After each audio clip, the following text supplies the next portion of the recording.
વાગ્યો છે અને સામેના પક્ષના ચંદ્રિકાબેનના ઉમેદવારના ભત્રીજા અને એમના તોડું અમને મારામારી કરવા માટે અલ્પદિવસમાં મારામારી કરે છે. મારા ભાભીને બી વગાડ્યું છે, મારા બાજુવાળા કાકીને પણ વગાડ્યું છે, અમને ત્રણ ભાઈ અને મારા મિત્ર મનોજભાઈને બહુ જોરથી વગાડ્યું છે.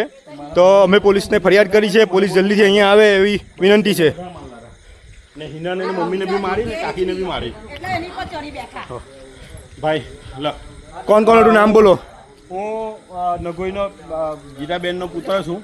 મારી મમ્મી ઇલેક્શન લડી રહી છે મંત્રી મુકેશ પટેલના માણસો સામે. અત્યારે લગભગ 1 વાગે અમે હળપતિવાસમાં કોઈ પૈસા વેચતું નહીં કે કંઈ દારૂ વેચતું નહીં એ જોવા માટે ગયા હતા મારા મિત્ર મનોજ આઠે. તો મનોજ પાસે આવીને હિરન ગળપાટ આવીને ફૂલ પીધેલો છે. એ મારામારી કરવા લાગ્યો.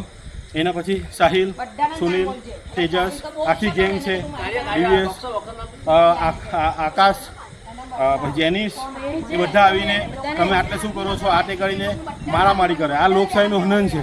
તમે વિચાર કરો કે મંત્રી મુકેશ પટેલના લોકો આવી રીતના ગુંડાગર્દી પર ઉતરી જાય. મારી વાઈફને મારી, મમ્મી ઉમેદવાર છે મમ્મીને મારી, કાકીને મારી, મનોજને માર્યો, રવિભાઈને માર્યો, બધાને જ માર્યો. બધાને નીચે ઉતરીને માર્યા. ગણપતિવાસ લોકો લગભગ 50-60 જણનું ટોળું હતું અને કપડા બપડા ગમે તેમ મારીને બહુ એ કર્યું છે.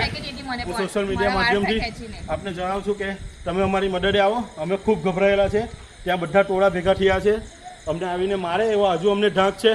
તો જલ્દીથી આવો અને અમારી રક્ષા કરો. મેં કઈ વાતનો ગુનો કીધો કે મને અપસ્તાની દરખાસ્ત મૂકીને હટાવી દીધી.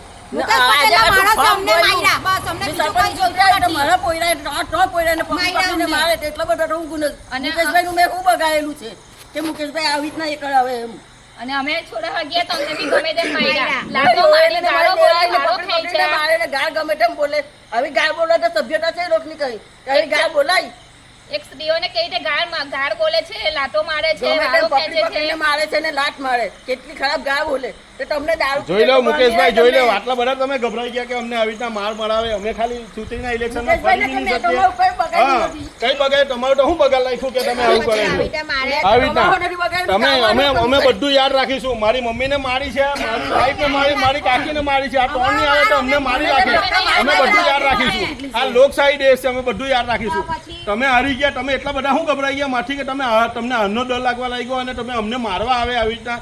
આ ભાઈને મારા ભાઈ તો હજુ આવીને વાત જ કરતો હતો. એને તો એટલો માર્યો કે ન પૂછો વાત. એટલે તમે આટલા બધા ગભરાઈ ગયા.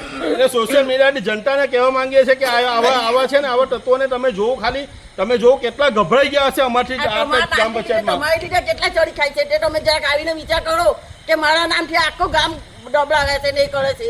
એટલા બધા ગુંડા તત્વો થઈ ગયા તમારા નામથી. બધા ગામના જુવાની ગુંડા તત્વો થઈ ગયા કે અમને મારે એટલા માર્યા. મારું ચંપલ નથી, ચંપલ વગર નાઠા.